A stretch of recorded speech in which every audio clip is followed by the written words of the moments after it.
marshmallows, candied cherries, and digestive biscuits. Today, I'm making a treat from Northern Ireland that wouldn't be out of place on any Midwestern Christmas cookie plate. They're rather cutely named 15s. There's 15 of each principal ingredient.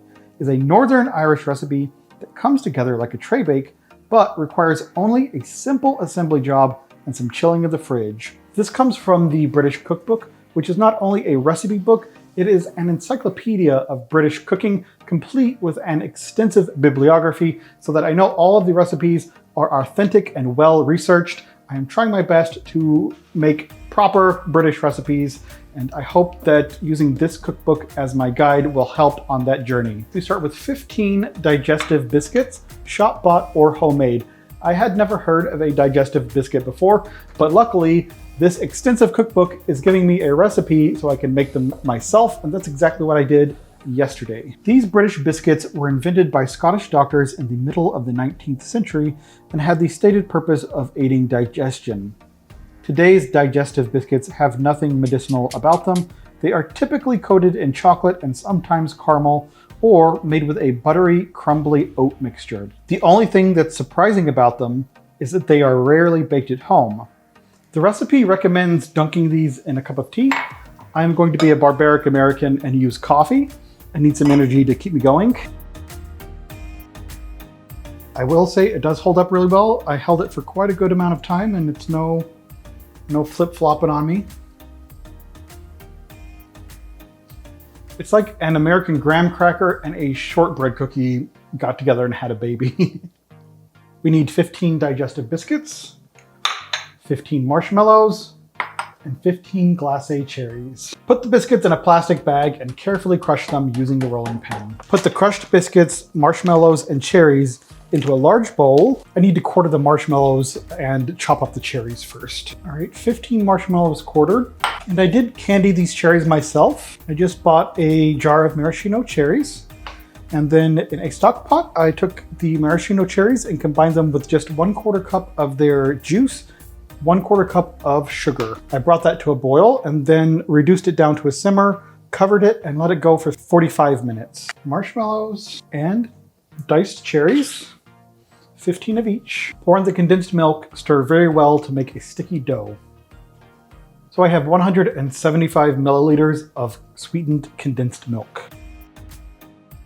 My marshmallows are looking a lot bigger than what I see in this picture. Oh no. I just realized, so these are called large marshmallows. I've never noticed them being called large marshmallows before, but to me that is a standard marshmallow size. This is too many marshmallows. What do I do? What do I do? What do I do? Okay, there's no point in making a recipe called 15s if I'm not gonna follow the proportion 15, 15, 15. I went back to the store, I got some additional supplies, came back, made my new batch of digestive biscuits. Wasn't fuzzy with them about this time, I just powered on through. I bought some candied cherries, which is not great because these are basically just cherries, corn syrup, and red dye number 40, which even I tried to avoid, but you know what? It is what it is at this point. So I'm going to make these properly. Marshmallows, I'm not crazy. There are 3 sizes of marshmallows available in my supermarket: mini, large, and jumbo. There's nothing called regular. All that I could find about marshmallows, the words large and regular are used interchangeably. They are what I would consider normal sized marshmallows, but I can't prove it, but I have reason to suspect that the marshmallows you would get in Northern Ireland, the UK, are smaller than the regular marshmallows you'd get in the US. So what I did is I got mini marshmallows. I could have cut up the bigger ones into smaller pieces, but it's a pain in the rear end and I'm tired at this point.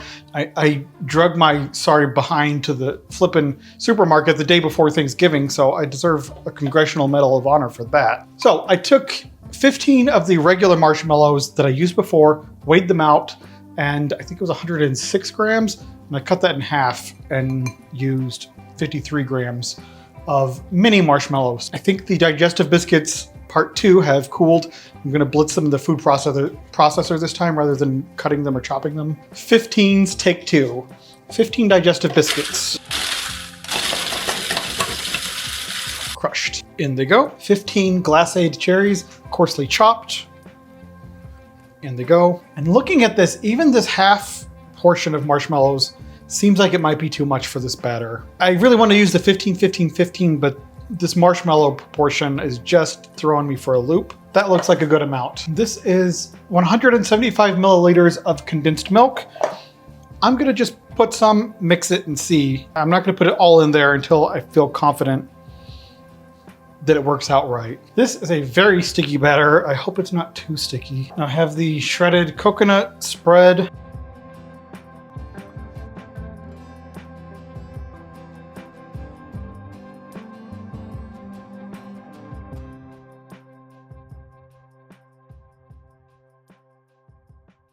It may be tomorrow when I come back to try it. It needs to set at least 2 hours, preferably overnight. It is the next day, Thanksgiving Day here in the States.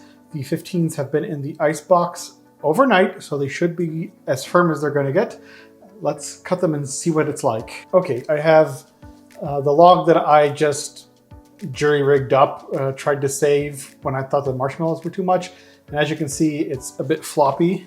I have the one made with much more correct proportions, although still not perfect with the marshmallows, and it does start drooping a little bit. It's not 100% stable and self-supportive, but it's pretty firm. I don't know how firm these are supposed to get, but let's put this one back in the refrigerator. Let's cut this one. It is very sticky, but I bet it will be delicious, so let's cut into it.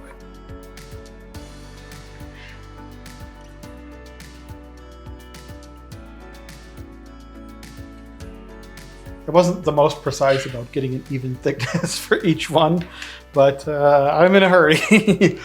They are a little bit sticky, a little bit tacky still. The consistency is almost like fudge and a cookie had a baby.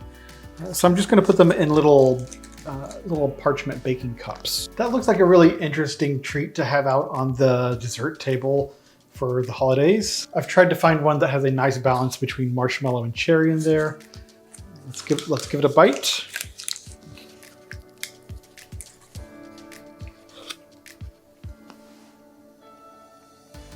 That is really lovely. The desiccated coconut on the outside absorbed moisture from the roll, and it softened the coconut so it's not so tough and fibrous. Really tasty.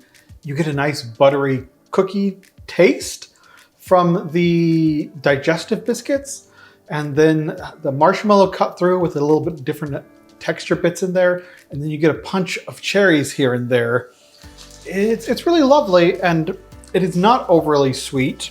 The closest equivalent I can think of is fudge in the texture and the butteriness that cuts through, but it tastes more like a cookie, and it has the marshmallow and the cherries in there provide a little bit of texture and taste variation. Very lovely.